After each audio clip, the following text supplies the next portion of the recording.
Hey guys, I hope that this message finds you in good spirits and that you're keeping safe and that you're doing okay.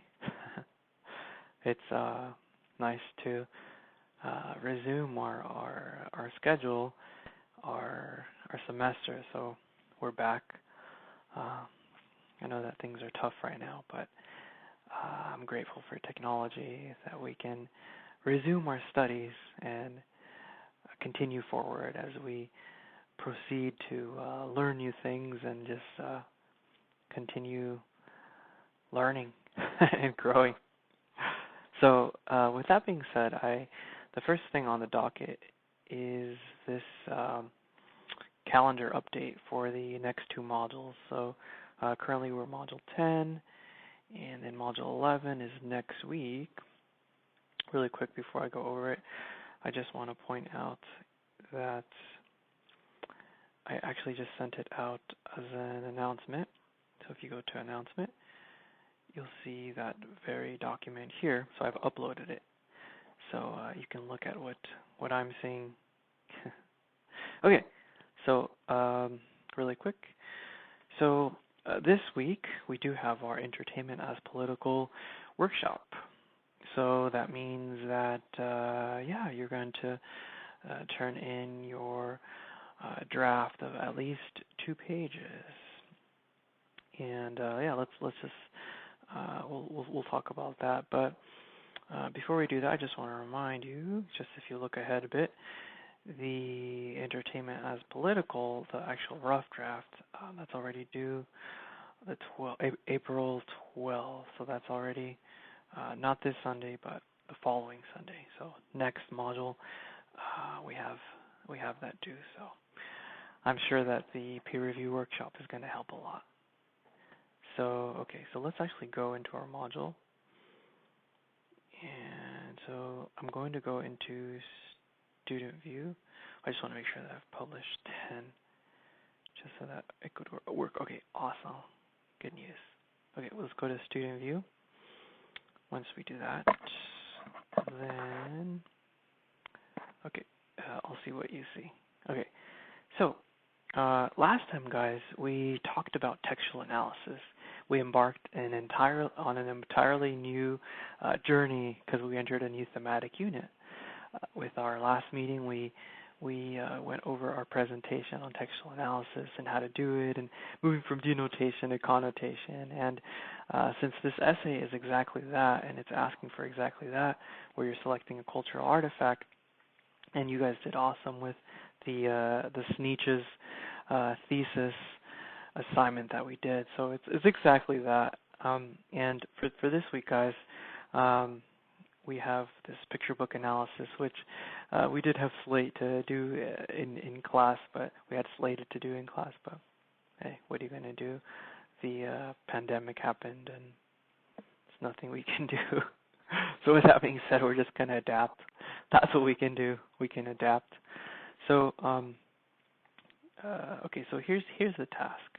And again, it's riding on the heels of this whole textual analysis train, because in essence, it's supposed to be a further practice in moving from denotation to connotation, since that's what you're doing for your essay anyway. So first thing is to select a picture book to work with. Now I understand that the libraries are closed and we're in what is it? Stay at home, safer at home, or something like that. I think that's what it's called. So we're quarantined here, and I know that I think the well, actually, I'm pretty sure. Why would libraries be open, right? So if you don't have any picture books lying around in your house, then what you can do, look for one online. If you can't find one online, I actually have an idea, and that is that you can watch a video of somebody reading a picture book, and if you need to slow it down, then slow it down. I actually found one on YouTube, and the channel is called Storytime at Ani's House. So check this out. It doesn't have to be this channel, but I mean, it's just an example. Since it is a a children's picture book that you're going to be looking for. So let's pretend you do The Good Egg, yeah? So, oh no, there's an advertisement. At least it's about writing, huh? And this is a writing class, so it actually fits. Okay, so let's check her out. So this is Ani. Okay, so let's put a little bit more volume. So check it out. She's gonna read.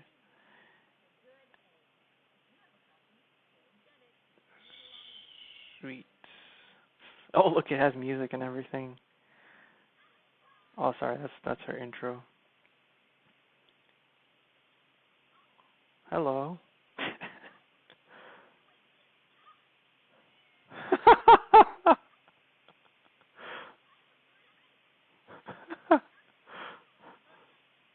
Okay, so Ani apparently does voices, so that makes it more fun, I think. So, anyways, if you don't have access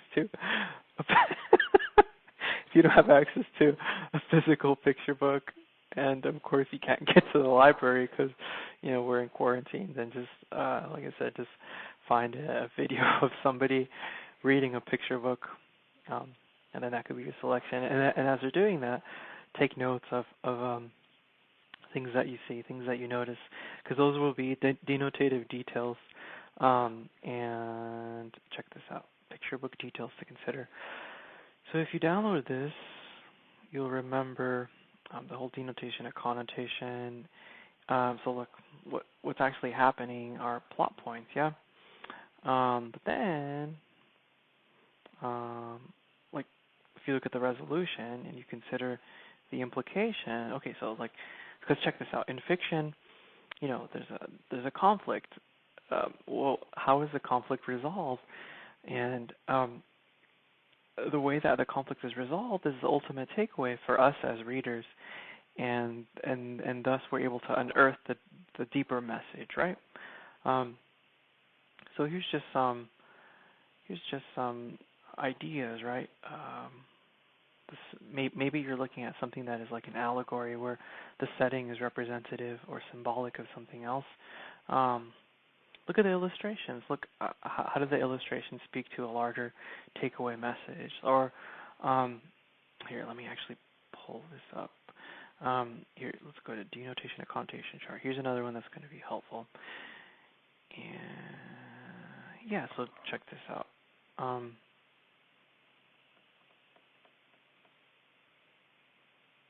Like colors. So maybe the protagonist in the book has like anger issues, and then the illustrators all of a sudden make everything around the protagonist red, like to demonstrate anger or something. So that's an idea. It's essentially how is what is happening in the actual story. How is that reflected with the illustrations, with the style of illustrations, with the colors, so on and so forth. The other one is just like we talked about last time. Consider who's the protagonist, and then consider, okay, well, what ideas, what values does the protagonist represent or embody?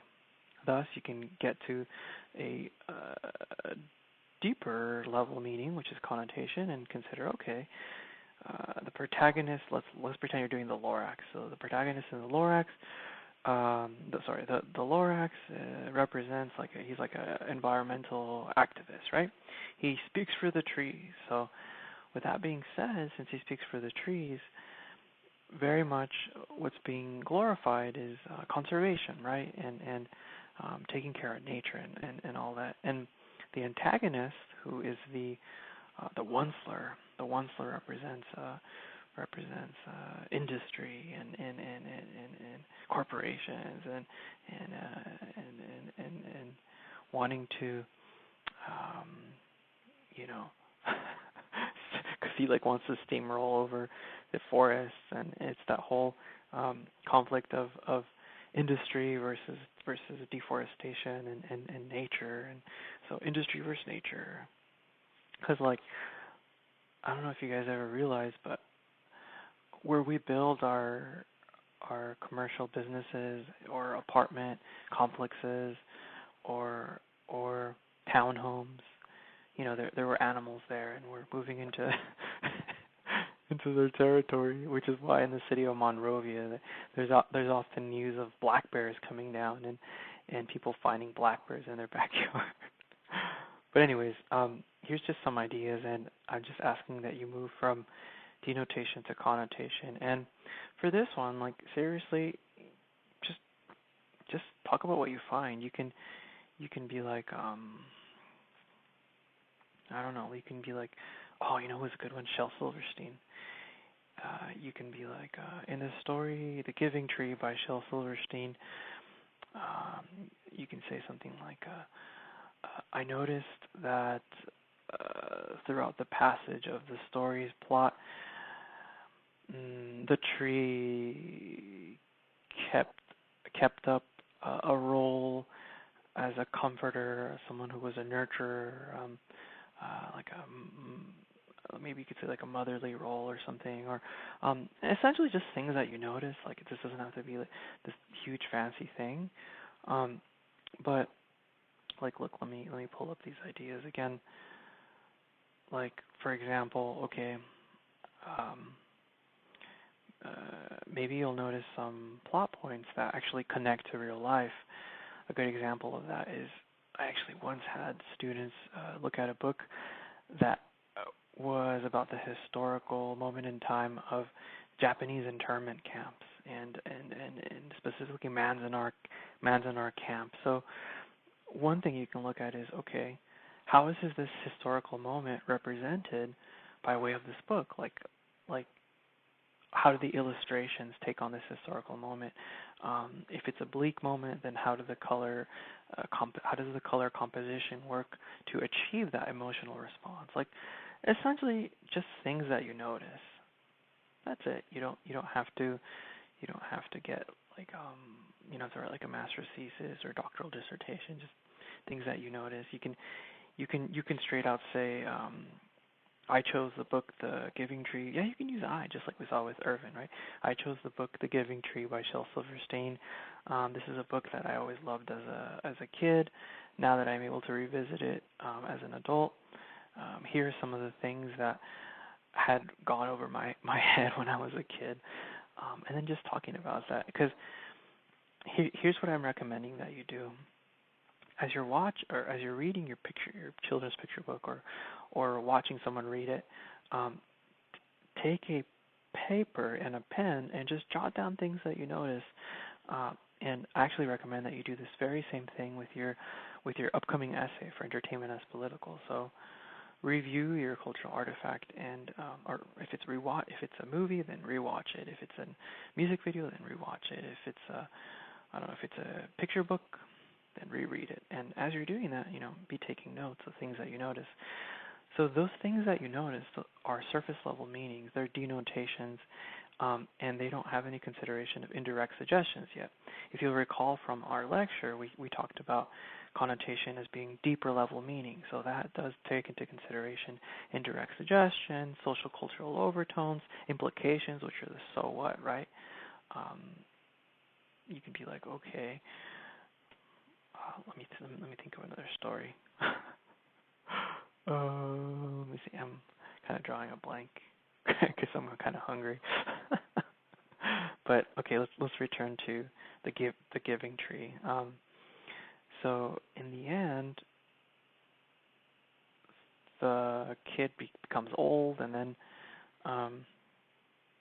it was funny because like in that story, the kid kept on taking from the tree until the tree was just a stump, and the tree was like, hey, I don't have anything else to offer you, just a stump, and then finally he was able to he just wanted to rest. And so I don't know, maybe you can see it like a parent, like if a good parent, they're always there for you to support you. Like if you have good parents, or if you don't have parents, maybe I don't know, someone who was like a parent to you, someone who was a good influence, who was always there to support you. Like if it wasn't a parent or a guardian, maybe a friend, right? someone who was always there to support you, and just like the tree in this story.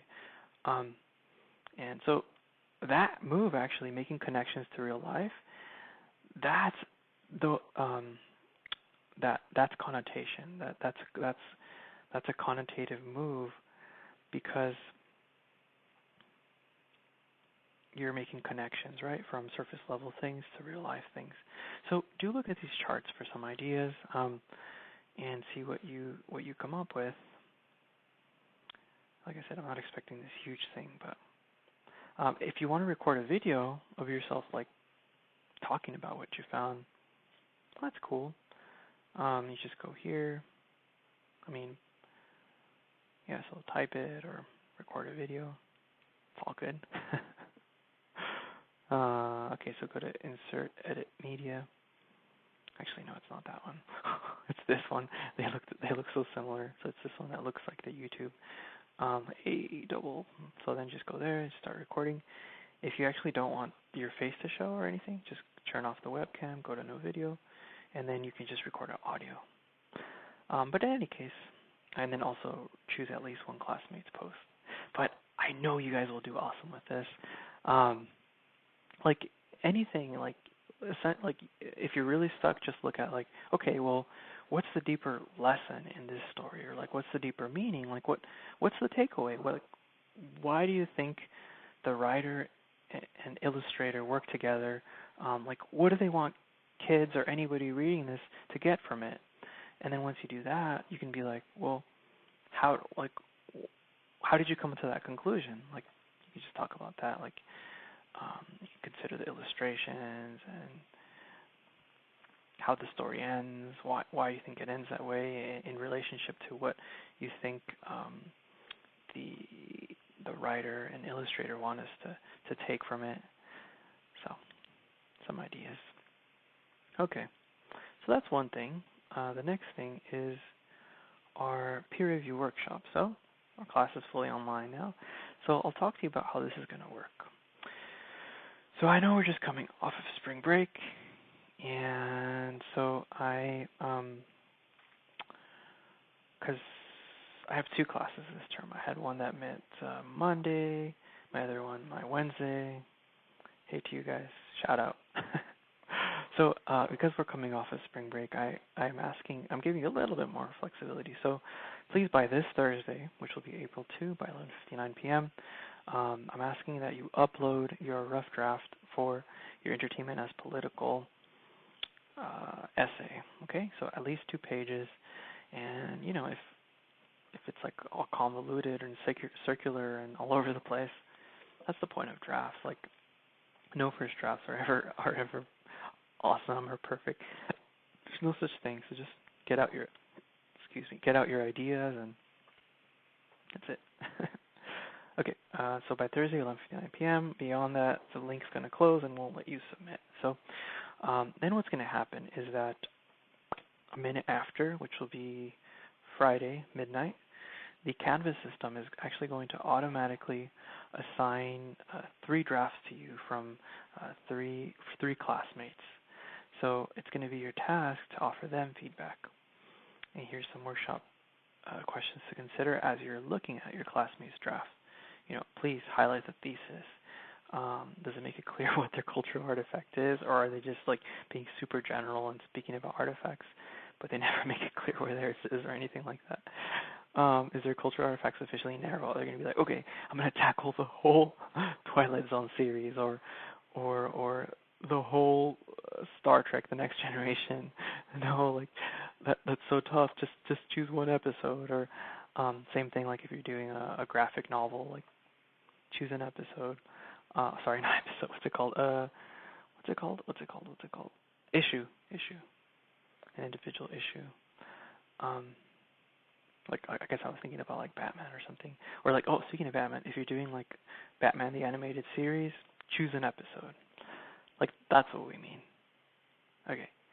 Yeah, those are theses to make it clear what they're saying. So, I don't know. Are you interested in like the overall message? Are you interested in what the protagonist represents, and thus, what's being glorified?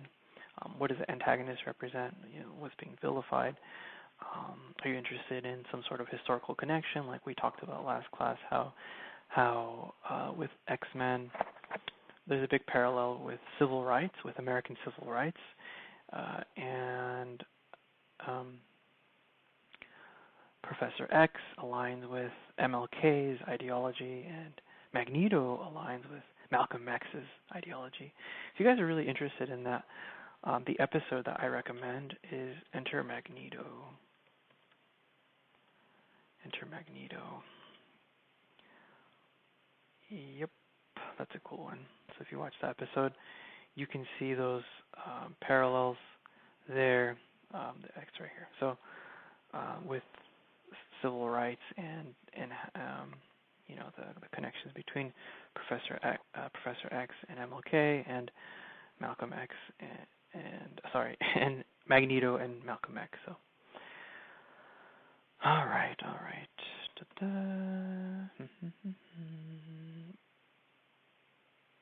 So they offer reasons to support their claims. So that's the directions, right? Supporting reasons. So you might say something like, in the X-Men episode, Enter Magneto, you can say, the creators moved to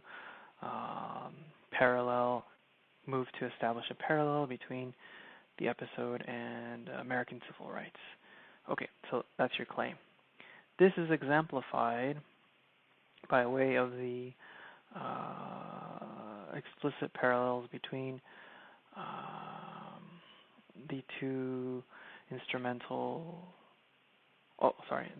both the protagonist and antagonist in the episode. You know, Professor X, who aligns with MLK, and Magneto, who aligns with Malcolm X. Like something like, because after you make a claim, there's a because, right? There's supporting reasons. All right. Here's a big one, guys, for this paper. Look, are they just summarizing plot points without rhyme or reason? So don't be like in The Lion King. There's a king called Mufasa and a kid called Simba. You're just telling me the whole story like without rhyme or reason. Like if it reads like an IMDb synopsis. No, like you can use you can summarize plot points, but with a point, like you have to have a larger point. Like maybe you want to prove how Lion King has parallel with which one was it? I think it was like Hamlet, right? Or I'll throw one your way. Here's another interesting one. The one that there's parallel. So Winnie the Pooh, each character represents. This is another essay I read, but it was interesting. Each character represents a particular mental disorder. Like Piglet is anxiety, Rabbit is OCD. He's always lining up his carrots. Tigger is ADHD. Winnie the Pooh is like like eating disorder. He's always just binging on honey and just continually. Who else is there? Oh yeah, the owl.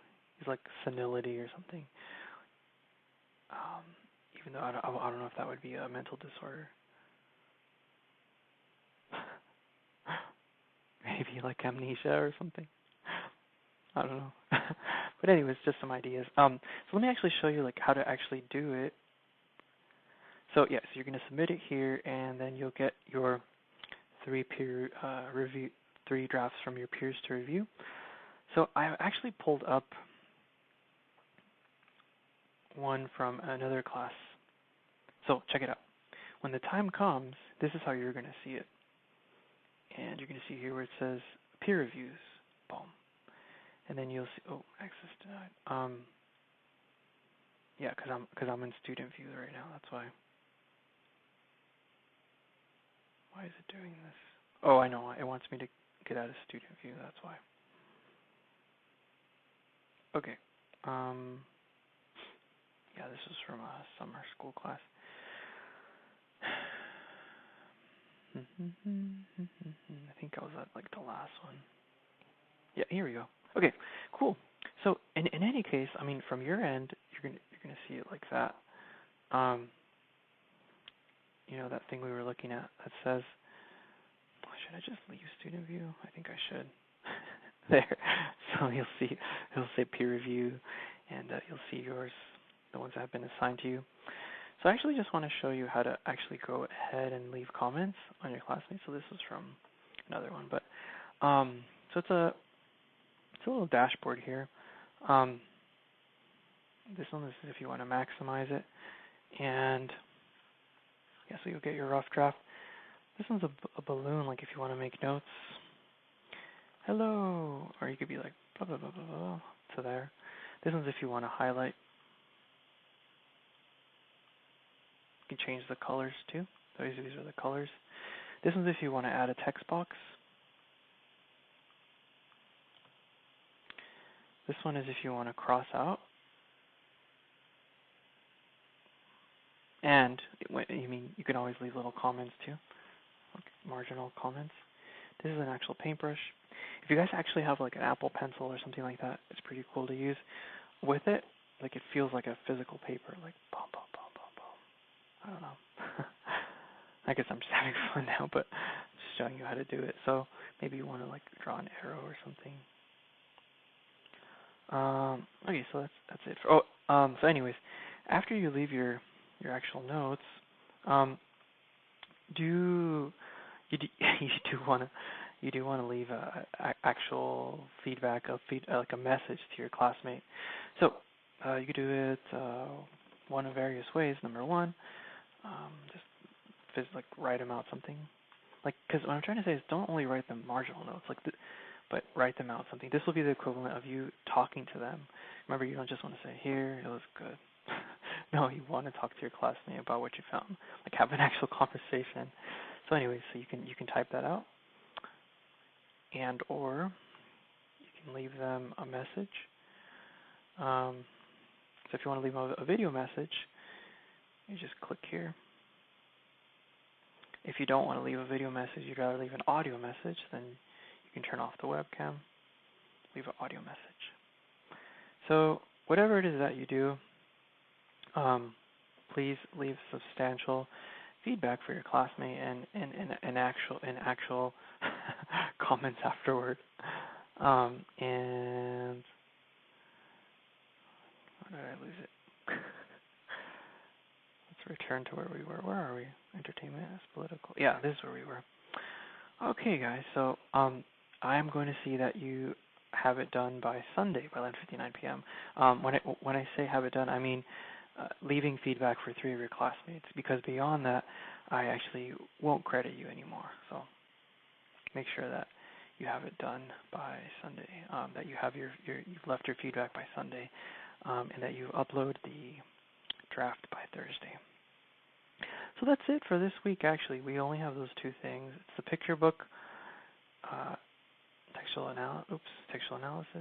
It got messy here. And why did it get like that? Every time I get out of student view, it gets kind of messy. Okay, here we go. Picture book analysis, and then entertainment as political. Peer review workshop. And then remember, guys, the final draft is actually due next module, so next Sunday. And you can confirm that with the announcement that I sent out. One last thing. Feel free, guys, to keep using the. Do we have a chat in here? Yeah, keep using the chat.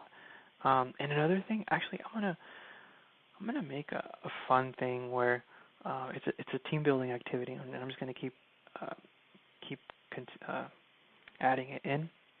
It's gonna be no points, and that's gonna be like if you find any funny memes or cool videos or anything like that, granted, nothing with nudity or like explicit violence, but just if you want to share, then we'll just keep that going, and you'll see that one. That's for no points, but it's for fun. Like, I know we all need some laughter and just to chill out, because things are a little bit rough right now.